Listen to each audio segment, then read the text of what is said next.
Mga grasa, meron tayong ginagawang mill dump ngayon mga grasa. Ang problema nito, tumitigas yung preno. So yan, binaklas ko na yung clutch at saka yung sa brake booster nya. So para malaman natin kung alin sa kanila ang kumukonsumo ng hangin kahit di ginagamit, testingin natin mga grasa. Ganito lang pag testing mga grasa para malaman natin kung alin ang may problema sa dalawa. Na-check na natin yung mga hose, walang leak ng hangin. So, dito muna tayo sa preno. Yan. So, apakan nyo lang tong pedal, tapos tatakpan nyo to. Yan. Ito, pag sumingaw to ng malakas, ibig ho sabihin buo to. Wala siyang singaw. Diba? Meron siya mahina.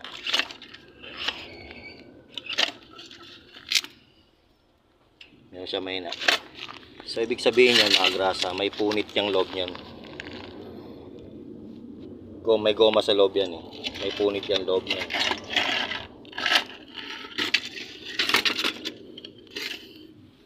So eto, tinesting ko, okay to. Okay to, walang problema rito. Walang singaw rito. So check natin tong buo.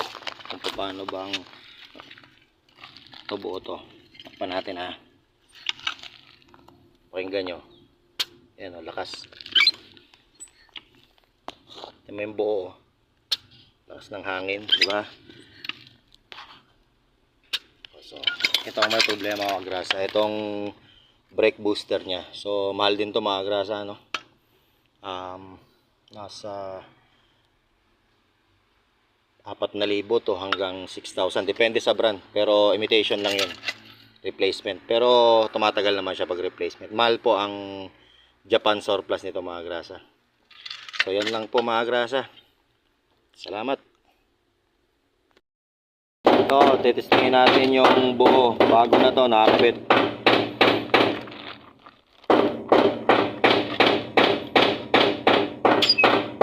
Yan. Lakas ng hangin, no? Yan, buo yan.